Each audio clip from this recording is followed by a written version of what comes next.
You close your eyes tonight and tomorrow you will wake up feeling just as tired as when you went to bed, maybe even more tired. And the terrifying part is, you have no idea why. You slept, you were in bed, the hours were there.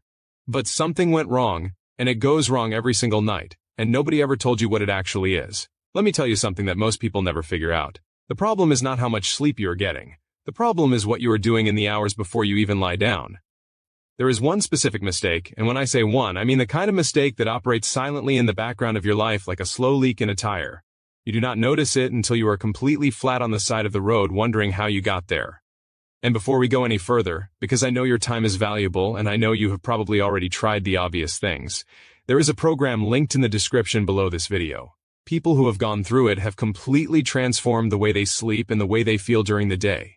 But honestly, if you think you have already figured this out on your own, maybe you do not need it. Keep watching and decide for yourself. Now let me paint you a picture of your evenings, and I want you to tell me if this sounds familiar. It is 9 or 10 at night. The day is finally winding down. You have done everything you needed to do, or at least as much as humanly possible. You sink into your couch. You grab your phone, or maybe you turn on the television, or both at the same time because one screen was not enough.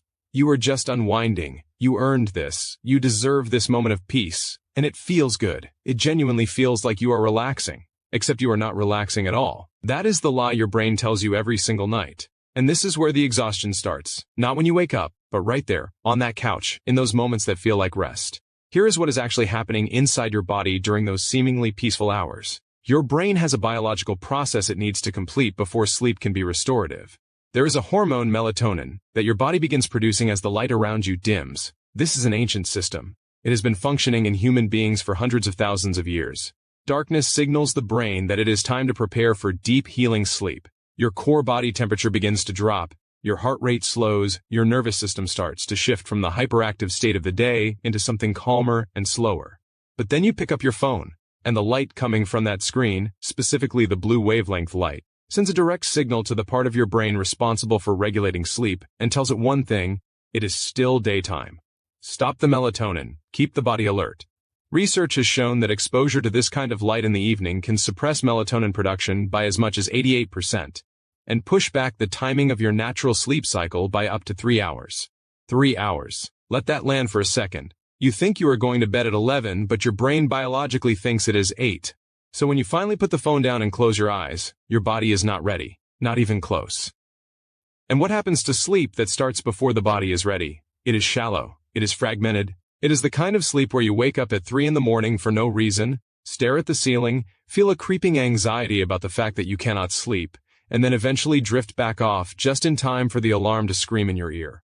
And you know exactly how that feels. That specific kind of tired, the one that is not just in your eyes or your body, it is in your bones. It is in the space behind your forehead. It is in the way everything feels just slightly harder than it should. The way patience runs out faster. The way emotions hit harder. The way motivation feels like a myth that other people believe in.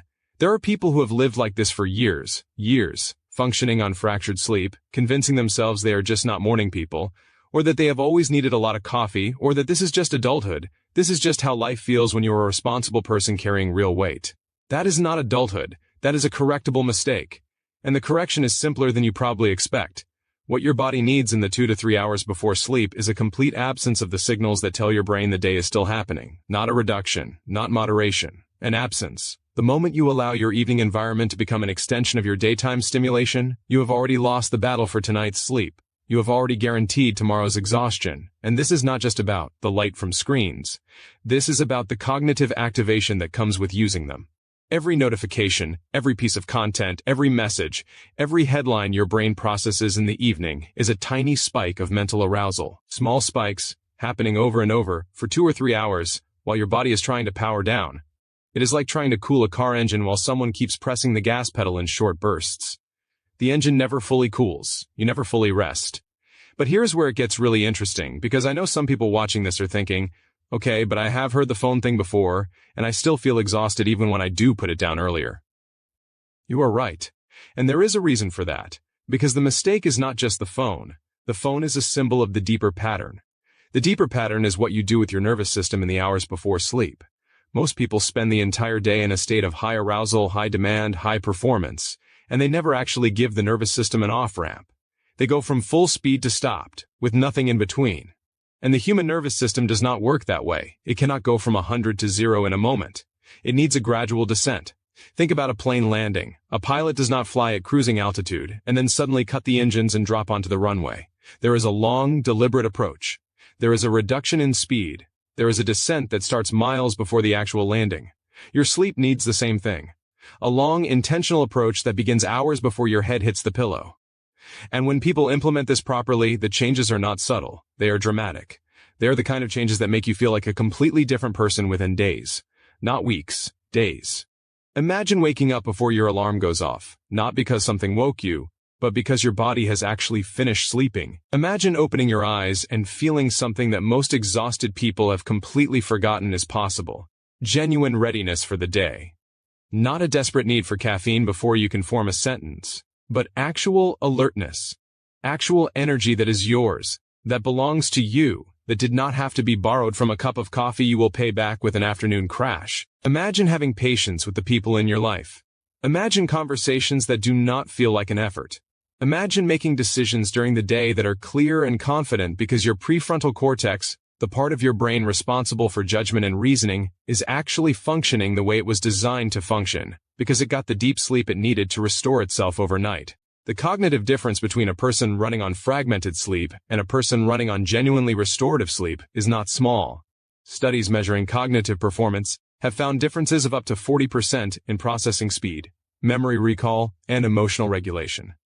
40%. That means you could potentially be operating at 60% of your actual capability right now, not because you are less capable, but because your nights are not doing what they should be doing. And here is something that most people never connect. The exhaustion is not just making you feel bad, it is making everything harder and everything taking longer. A task that takes you 2 hours when you are sleep-deprived might take you 45 minutes when you are fully rested. The hours you are spending on low-quality sleep are actually costing you time during the day. You are losing hours every single day to the invisible tax of exhaustion, and you do not even see the bill because it has always been there. But you felt it. You have always felt it. In the way some days feel impossible, and other days, the rare days, feel effortless. Those effortless days are not luck. They are what happens when sleep works the way it should. And those days can be every day. Now I want to address something directly. If you have watched this far, it means something in you recognizes something true. And there is a version of you that already knows you need to do something different, not just know about it, but actually do something about it with real structure and real support. There is a program linked in the description of this video. It is not for everyone. If you are comfortable with where you are, with waking up drained, with running on a fraction of your actual energy, with watching the days blur together in this fog of fatigue, then it is not for you. But if you are done with that, if something in you is finished settling for exhausted as a baseline, then do not wait on this. Do not tell yourself you will look at it later. Later is how another 6 months of this disappears. The link is below and everything you need to know is there. Your next night of sleep is either going to be another repetition of the same pattern that has been draining you, or it is going to be the beginning of something completely different. You do not have to wake up exhausted tomorrow. You do not have to carry this anymore. But the only way that changes is if something you do tonight is different from what you did last night. Start there.